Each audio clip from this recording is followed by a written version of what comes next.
नमस्कार दोस्तों।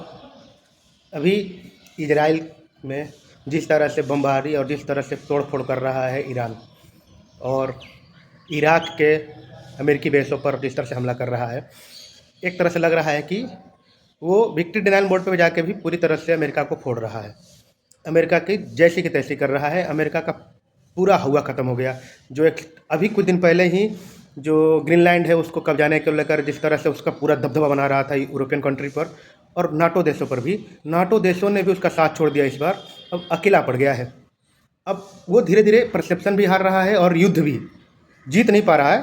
हारेगा तो नहीं, अमेरिका को हराना मुश्किल है, नामुमकिन है ईरान के लिए।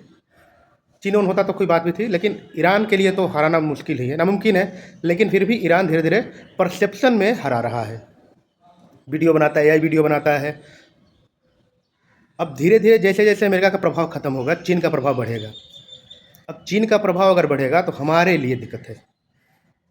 आपने देखा होगा कि फ़िलिस्तीन के ऊपर, ताइवान के ऊपर उसने लगातार कल परसों में जहाज़ उड़ाई है, फाइटर विमान उड़ाई है, डराने के लिए, धमकाने के लिए, अमेरिका को, ताइवान को और पूरी दुनिया को दिखाने के लिए कि ताइवान हमारा भाग है।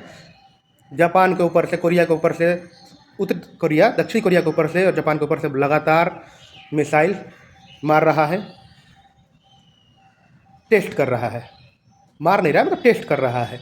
अब वो मिसाइल ऐसी है जो परमाणु वारहेड ले जा सकती है। अब धीरे धीरे अगर चीन का दबदबा बढ़ेगा तो उत्तरी कोरिया का भी दबदबा बढ़ेगा, और उस इलाके में अगर अमेरिका कमज़ोर पड़ता है तो हमारे हित जो है वो भी कमज़ोर पड़ेंगे चीन के आने से। चाहे फिलीपींस में हो या फिर और भी उधर जो देश है उसमें हो, वियतनाम में हो, अलग अलग देशों में हो, वहाँ पर हमारा हित कमज़ोर होगा। हमारा हित पहले से ही बांग्लादेश और नेपाल में कमज़ोर पड़ गए हैं। ऐसे में अमेरिका का कमज़ोर पड़ना हमारे हित में नहीं है। पहले से भी हमारा ईरान और इजराइल दोनों दोस्त हैं। इजराइल के साथ एक समस्या ये है कि जैसे ही वो पाकिस्तान के ख़िलाफ़ हमारा कुछ भी होगा तो वो हमको साथ तो दे देता है, पूरी तरह से साथ देता है। लेकिन जैसे ही चीन की बात आती है तो वो पीछे हट जाता है। उसकी मजबूरी हो या चीन के साथ उसकी जो भी रणनीतिक दोस्ती हो, ऐसे में हमारे लिए ईरान भी ज़रूरी है। ईरान ठीक है, वो चाइना के ख़िलाफ़ हमारा मदद नहीं करेगा, लेकिन जो उस क्षेत्र में जो हमारा हित है, जो मिडिल ईस्ट में जो हमारा हित है, उसमें दोनों ज़रूरी है। हमारे लिए दोनों महत्वपूर्ण है। अब अमेरिका किस तरह से युद्ध से बाहर निकल पाता है, रोक के निकलता है, जीत के निकलता है, ये देखने वाली बात है।